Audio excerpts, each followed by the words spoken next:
Hey, I thought I'd share some things with you guys since it's the Comic Con, and I kind of got nostalgic about going to the Comic Con.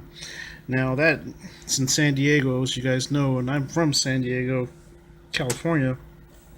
And the thing is back in the day, a lot of us old school guys always gripe because it's like, oh man, we used to go, and it's true, man. I used to just go and hang out there. Back in the day, we just go and you just get the trolley and you'd go. I go with one of my best friends. We go down to the Comic Con, and it was no big deal. It was just a bunch of just what it was. It was comics. So I thought I'd go back and kind of show you some of the stuff that I would have picked up back in the day if I went to the Comic Con. Now it's so huge and everything. It's like it's crazy. I haven't been since like 2004. It's ridiculous, but this kind of stuff I would have picked up from the Comic Con back then. Um, I was really into Japanese games and Japanese animation. That was my thing. So, you know, here in the U.S., we couldn't really find. It was really rare to find Japanese related comics, goods, mangas, as we call it, anime. All that stuff is really hard to find. So, you'd go to the Comic Con and you'd find stuff like this. Toshiro Hirano works. So you'd find stuff like this, you know, and I would go and back then, I wasn't really making a lot of money or anything like that. So like any money that I had, I'd go to the Comic Con and I would splurge. It's like you had to be careful because you go in, and you find something really cool. Oh, man, look! I remember how cool his artwork was.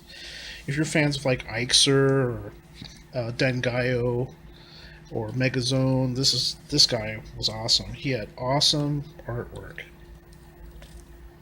really cool stuff like that. This kind of stuff that I was into. American. I mean, I did have American comics and American, stuff like X Men and all that stuff. I was always into that. But man, I just remember, wow, he had really cool girl. This girl designs were awesome, man. Sorry, man, I'm just geeking out. But this is the kind of stuff that I was into. So Comic Con, that's where it was. You went there, and you just had to go, and you'd find stuff there. That's where you'd find all your Japanese stuff. Really rare back then. This is like 90. I remember like I went back to like the 90s. This is kind of stuff I was into. This is stuff I was really particularly like looking for. Anything Japanese, anything manga, Macross related, anything that even looked like it. You know what I'm saying? Just like stuff like that. This is what I was into. Just this kind of stuff. I was a big Macross fan. This is actually from Gunbuster. This was another really cool animation, but I was a real Macross fan, so I would go anywhere and try to find anything that looked like Macross, Robotech, whatever you want to call it, anything that had that look. Silent Mobius. This was really kind of a cool comic too. This was like there was like these girls right here. They're like a psychic force, kind of. They're some type of like police force. I remember they like investigated these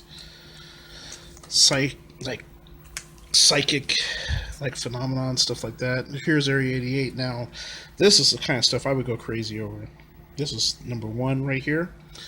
And see, I would look for anything that resembled Macross. So this is a fighter. The thing about Area 88, what was so cool is if you knew what Area 88 was, and then you went and you played the arcade game by Capcom, I mean, it drove me nuts. I was like, oh man, that's so awesome. This area or UN Squadron's Area 88. So that's why I always had this. And I was a fighter. I love fighters, man. I love like what's so cool about this. If you read these comics, like Shin Kazama, you'll see the type of planes he'll fly, like this Tiger Shark that guys know. You see him play in the arcade game.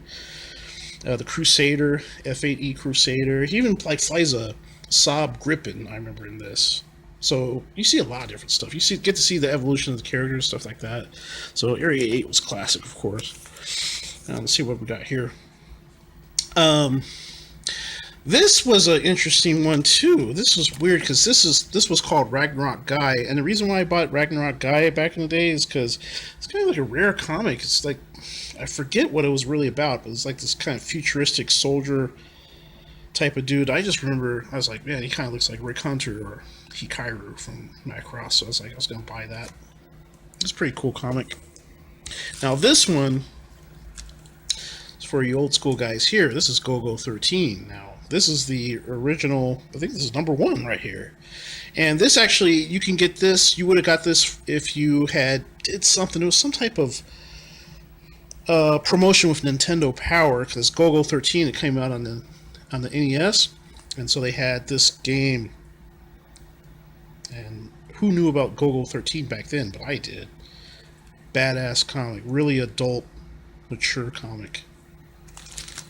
Let's see what else we got. This one's tore up, man. Now the reason why I kind of brought these comics out is because not because I really wanted to show them off because they're really so great, but because I've had some problems with some roofing and water getting in and ruining stuff. So I wanted to show these off before they all got ruined. Gundam. What was this? 0083. That's right. Sorry. Stardust Memory. Best Gundam in my opinion. This is my favorite Gundam. Somehow back in the day I was able to get the all these. And some guy had them on fan subbed. Watched them all. Awesome. It's more Ragnarok Guy. What else we got? Let's see.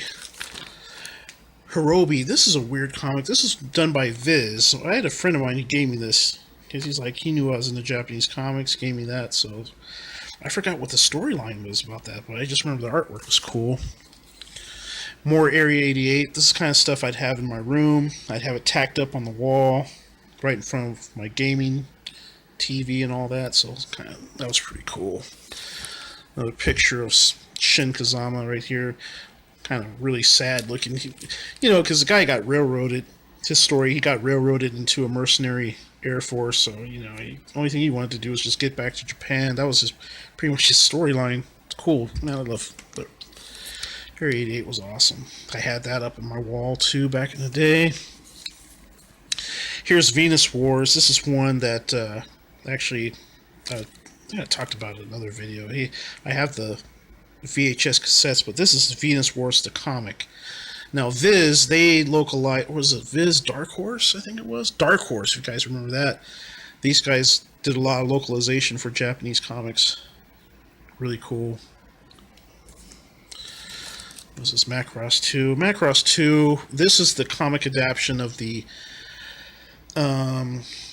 video series that came out, and Macross 2 is okay. It's good. It was good. I was so excited about it. I bought anything that's had Macross, anything that had to do with Macross. There's some more Macross stuff right here too. Macross 2. Macross 2. This is the kind of stuff I would go to the Comic-Con for. And I think this is my Robotech Art 2. I bought this at a Comic-Con a long time ago, and I remember when I saw this, I'd open it up, and this is a cool ass artwork from this guy named Don Yee. And I remember when I went to the Comic-Con back in the 90s, I saw the guy and I was like, dude, I have Robotech Art 2 and I think your art is so incredible. And I was like, I thanked him. I was like, yeah, man, that was so cool. Robotech Art 2, this book, it's not my favorite of them because it has a lot of fan art. It's mostly fan art, but some of it's really good, but it's not like the original. It doesn't have a whole lot of the original art. Well, it does have some original art, but mostly fan art, some fan submissions. If you guys remember that, there's another Don Yee. Don Yee was a badass artist. He did a lot of cool Robotech art. That's actually Maspida, for all you purists out there. But this kind of stuff, I would go to San Diego Comic-Con and check it. That's what I was all into back then. So anyway, that's why I just want to share some of this stuff. I would always go to the Comic-Con and buy stuff. Like, I'd buy my Macross models. That's the kind of stuff I was into, dude. So it's a shame because right now it's so big. There's so many people down there, and it's so huge, man. But yeah, man, it was all about just going in and checking out comics and going up the stairs and watching anime, all that kind of stuff, man. This was just all about that, So just what all I wanted to share with you guys. Just had a nostalgic moment, and check you later.